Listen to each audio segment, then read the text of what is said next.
Hi everybody, I am Lady Stars of Fire. My real name is Michelle Espinosa, and this is the weekly healing messages for May 28th through June 3rd. Now, if you follow me on the videos, you know that I've been saying kind of there's a veil over everything lately. And that veil's still there.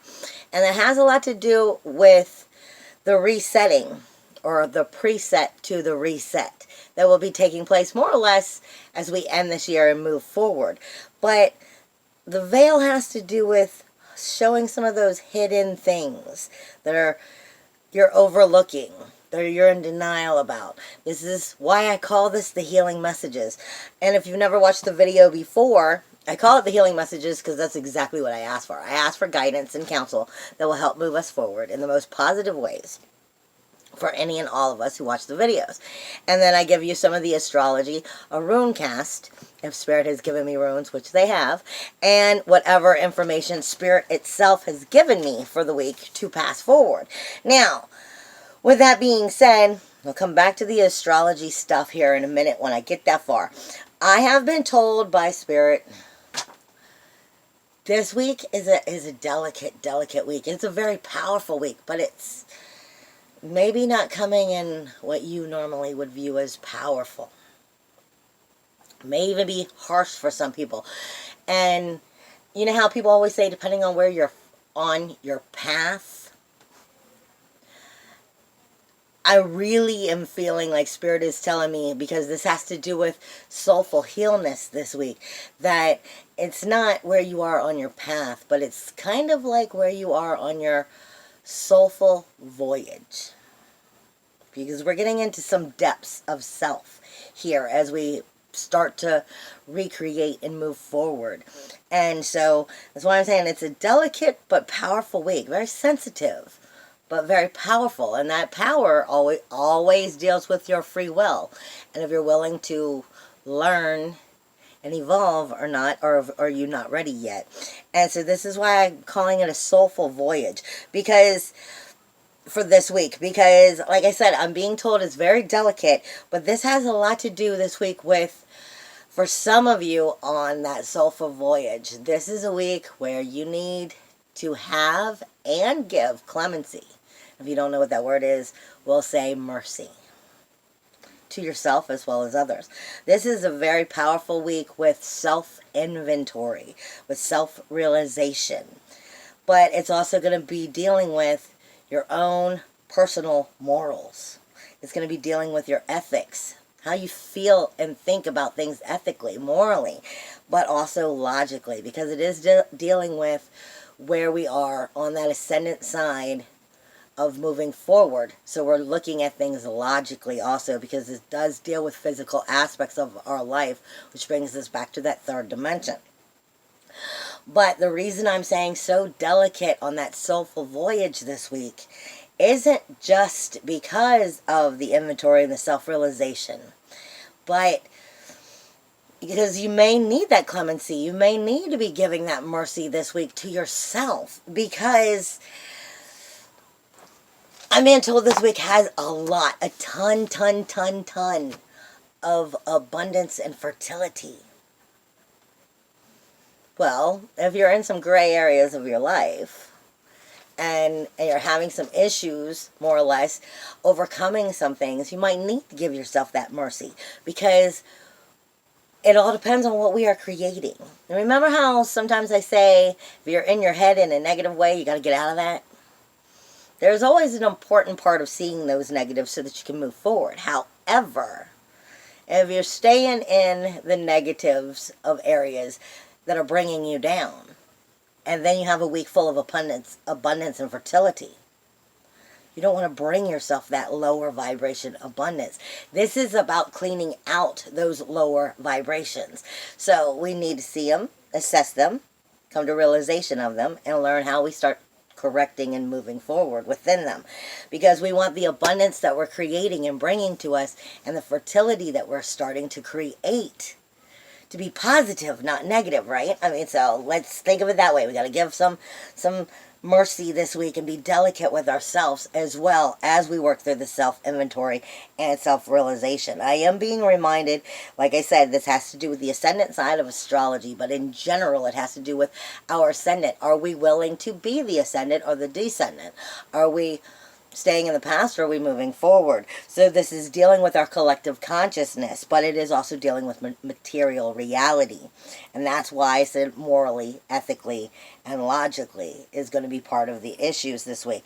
You are going to definitely feel or be tapping into that sensitive inspiration and intuition of self, because that sensitive energy is coming in. I don't know. I know one thing I've noticed is, for me, I live near the river now, and I've noticed whenever I come by the river and the water has managed to be higher, the water level has lifted. So is the sensitivity. You may notice that in your life if you live near the water. But I'm also being given psi. Here we go back to the Hebrew. Psi has to do, the best way of how I can explain psi in the Hebrew language and what it means, because it also has to do with the ayin, but I'm being told specifically the psi. The psi in Hebrew, in short, would deal with the mouth, the words that are being spoken. And they always say, you think one thing, but once you start to actually verbally speak it, you're starting to create. This is what I said about having mercy with yourself as well as with others, your soulful inventory, as well as the self-realization morally and ethically and logically, because this eye is speaking to us of being able to create, maybe without even knowing we are creating. And we don't want to create negatively, right? I mean, so if you don't be sitting in your shit. Don't be sitting in your shit this week. This is the wrong week. You don't want to abundantly bring yourself more shit to sit in. You don't want to, start creating from the negative and have to work twice as hard to get out of it. This is not the week for that. So what you speak has to do, the psi is what I'm trying to explain, is they're saying you can either view with your two eyes of the physical world, which may have a lot of ego in it, or from your third eye, and see past the lie, see past the illusion, see past the fog, and truthfully see with the third eye and help it speak what you wish to create, instead of what the eyes may create by seeing and speaking from the ego side. So this is a soulful depth of ourselves and connecting with that higher self. But the higher self might be teaching you some lessons you need to learn as you move forward. Okay, now the runes for this week, I did post it on Facebook, I think on Twitter and every place else, but I'll repost them in case I was wrong. Is Iwaz, Manaz, and Radio. Now, that speaks to us pretty much of everything that Spirit was saying, but I'll give you a little bit more depth. But you can always go back and look up what each rune means, and it might help move you forward in a more positive way or stronger direction. Iwaz speaks to us of discipline. Yes, you're going to need to have discipline, self-discipline this week. But it speaks to us of overcoming and learning as we move through deprivation or hardship. And this brings in the strength, the reliability, the dependability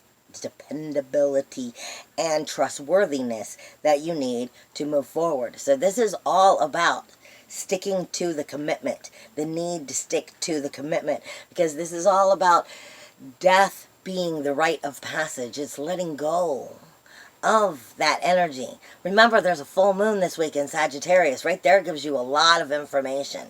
I'll get back to that when I hit the astrology. But this is a right through passage through death, so it's about letting go of those lower vibrations of that of yourself, so that you can arise to the higher self, or closer to your true soul self. Now, we're also speaking of radio. Radio is outer self order and measured change. Point blank, that's what it all comes down to. It's reassessing your outer self order and what that measured change has become.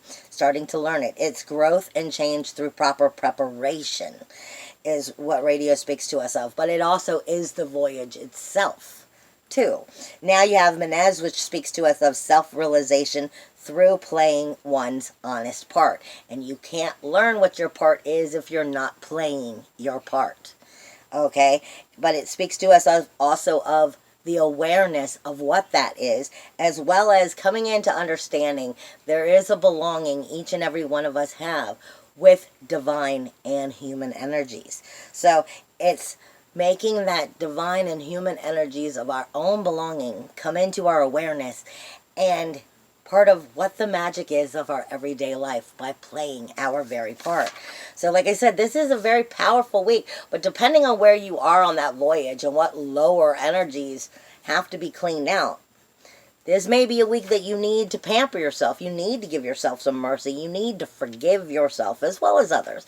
So it may be a week that you really need to, I wouldn't say disconnect from people, but I would say connect more with yourself and forgive yourself and give yourself mercy to approve that you move forward. We all make mistakes. Sometimes we all do some shitty things. And I'm not saying that that's okay, but what has happened has happened. And now it's time to move forward. Plain and simple.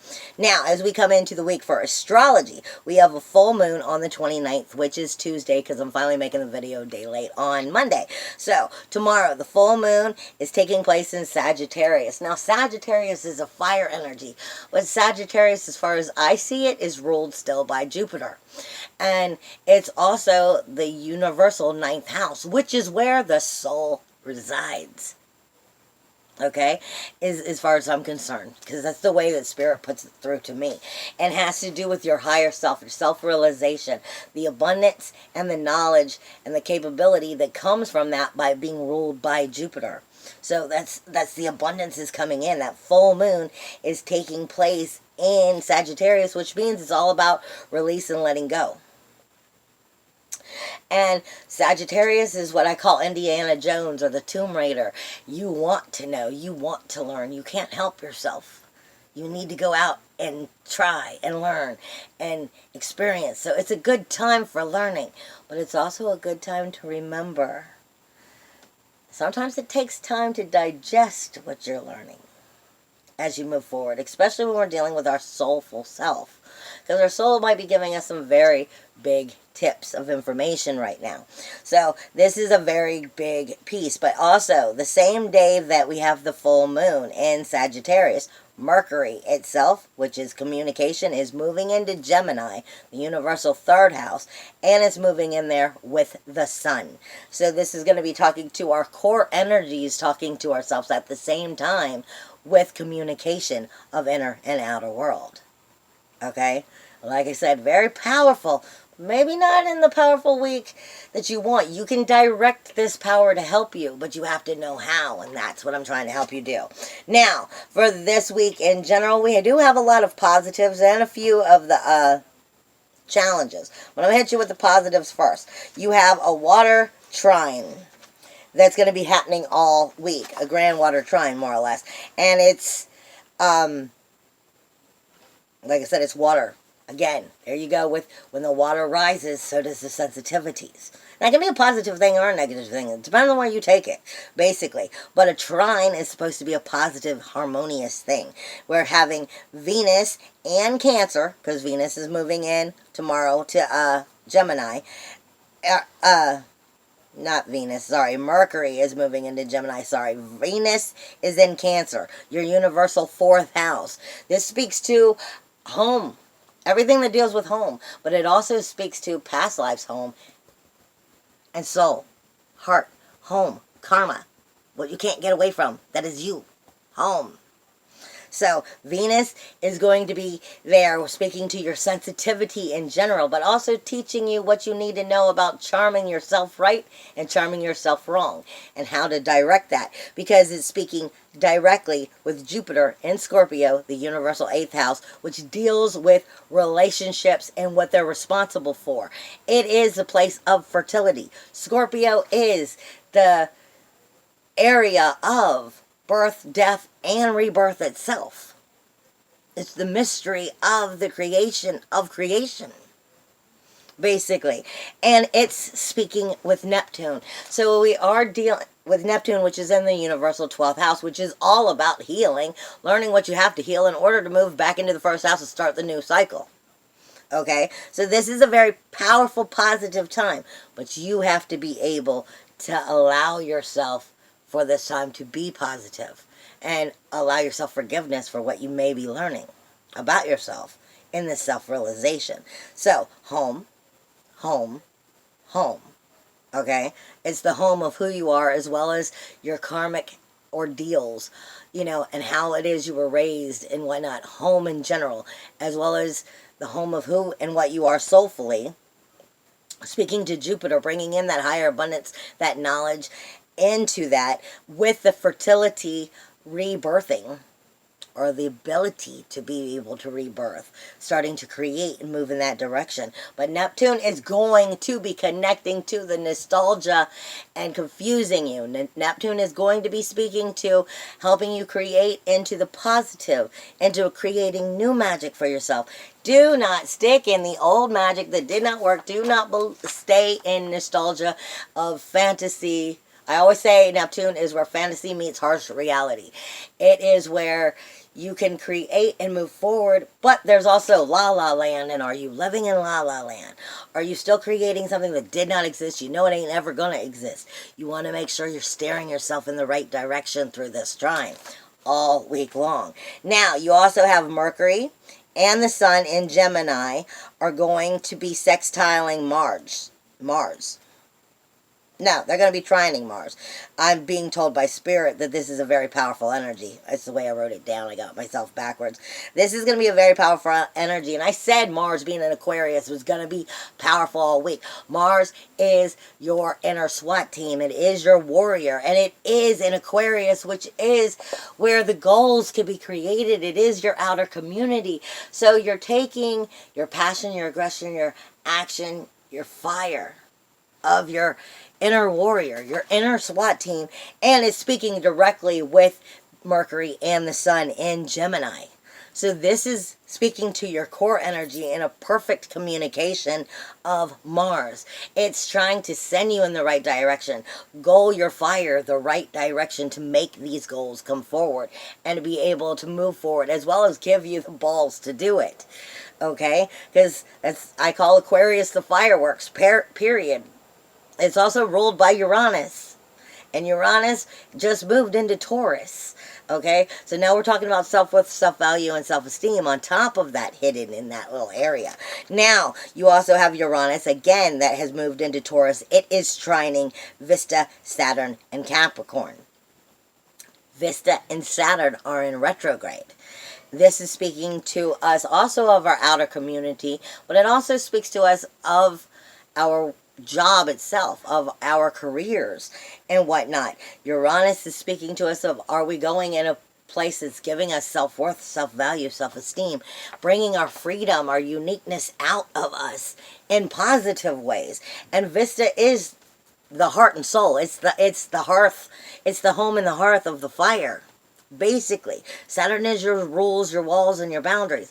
And these two are turned inwardly, burning you from the inside of what it is you need for those rules, those walls, and those boundaries to work. And Vista is going to be just flaming up that energy, even though it doesn't say it's speaking to it, but I'm telling you, it's speaking to Mars. Mars is hidden in this energy with Uranus.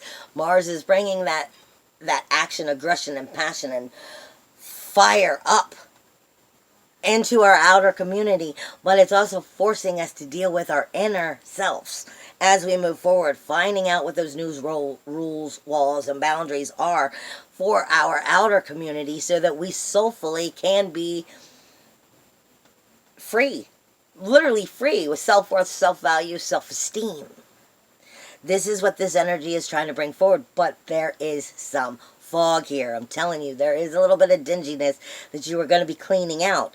And if you're not cleaning it out, then good for you because, well, possibly good for you. Either good for you because you've already cleaned it out, or you're just coming up on it, and it might be harsh. Mercy. Give yourself some clemency. Plain and simple. as well as take your passion and your fire and move you the way you need to go. These are all positive energies. You also have Lilith and Pluto in Capricorn sextiling Jupiter. Death, decay, and destruction with your will of what you will and will not do, which is called change, is speaking to Jupiter about its higher abundance, its knowledge of how to go about doing it in a positive way, harmoniously, and Scorpio, and making the new rebirthing start to happen within those relationships and what they're responsible for, like your children, child support, rent, taxes, cars. What are your relationships responsible for? Anything that you care about, you have a relationship with. But you also have a responsibility with your bills because you want to have your home. Okay? And what are these changes that we are creating? It is also speaking with Neptune. These are very positive, magical energies coming together in just like a magically delicious way. If you keep yourself positive and you don't stay in the fake magic of what was and didn't work. Because the magic's there to help move you forward. But, like I said, there's a cloudy veil.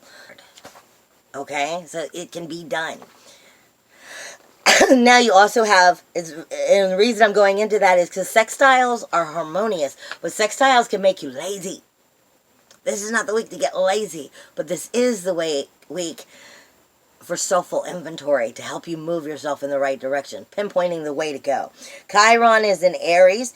It is speaking to Mars in Aquarius, and it is speaking to the North Node, and then speaking to Mercury. So your inner healer, your wounded healer, is going to be bringing up those areas of what hasn't been healed, what you're in denial about, speaking directly to Mars, your warrior, and helping you create and bring it forward in your passion, your action, your aggression, the warrior itself energy. The node is going to be trying to keep you in check to make sure that you're going in the right direction. Because if you don't learn the lessons the North Node teaches you, you don't move forward. Point blank. And it is speaking to communication. All of this is going to be inwardly and outwardly speaking. Like I said, when the moon is full, it does that. And even though it may be in the beginning of the week, it still does that. It brings it forward, back and forth, kind of like making you look inwardly, outwardly, inwardly, outwardly. So it's going to be helping you. Now, the moon itself starts off in Scorpio this week. Very sensitive energy. Very not aggressive, but sensitive energy. Scorpio makes you feel everything to the nines. You feel love, you feel passion, you feel action in the most wonderful ways. You feel charming in the most wonderful ways, and you feel the betrayal in the worst ways. So it brings to the nines of no matter what direction, high or positive, lower or higher vibrations. It brings them in to make you see them. Then we move into Sagittarius, the moon does, which is wanting to learn and explore and soulfully know what it needs to do to go forward. So you're going to be soulfully connected, but you also are a little bit adventurous. Because, like I said, I always say Sagittarius is like the Tomb Raider. It's Indiana Jones. It wants to learn, it wants to explore, it wants to know. And then we move into Capricorn, which is where we start to find the grounding and the way of moving into setting a proper foundation. Now, the challenges this week, though. Venus is in Cancer, and it is dead across from Saturn. So your sensitivities, your Saturn, Pluto, and Lilith. Lilith is, you can't make me do anything I damn well don't want to do. Pluto is all about change by working through death, decay, and destruction for renewal, rebirth, and regeneration. And Saturn is your rules, your boundaries, your walls, and what isn't right going on with them, speaking directly to Venus. That's your sensitivity. It's going to be telling you where these things you have set within your rules, your walls, your boundaries, your attitude of what you can and can't make me do, and what I will and will not do, and your death, decay, and destruction for renewal, rebirth, and regeneration, where you're refusing to change, is going to be speaking to that sensitivity of Venus and bringing it up, showing you why you don't like it. And that's why it's a challenge. It's not that you can't do it, it's you don't want to do it. And then you have Uranus in Taurus now squaring Mars.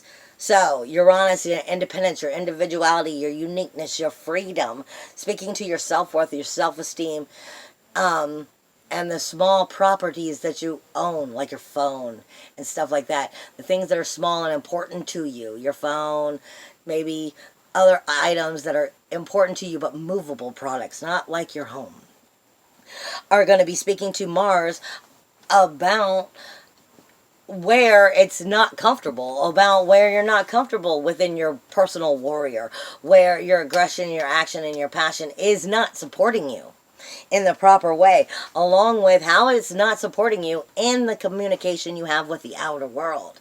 This is why I said material values are going to be part of this. It's going to be speaking with what you're goaling for yourself versus what you're not doing to make it so. Now, you also have Chiron in Aries, which is squaring Saturn. Where's your inner ruler, your inner healer telling you? Again, your inner healer, the wounded healer, is the gatekeeper to wholeness. And it is in Aries, in the universal first house, and it's speaking to you of Saturn and your outer community, but it's also speaking to you of your careers, of where those rules, those walls, those boundaries, and your inner fire isn't helping you. Listen. Listen to what your soul's telling you. Listen to that intuition, but also evaluate it with self-inventory, honestly, and you'll be fine. I love you. See you next week. Bye, everybody.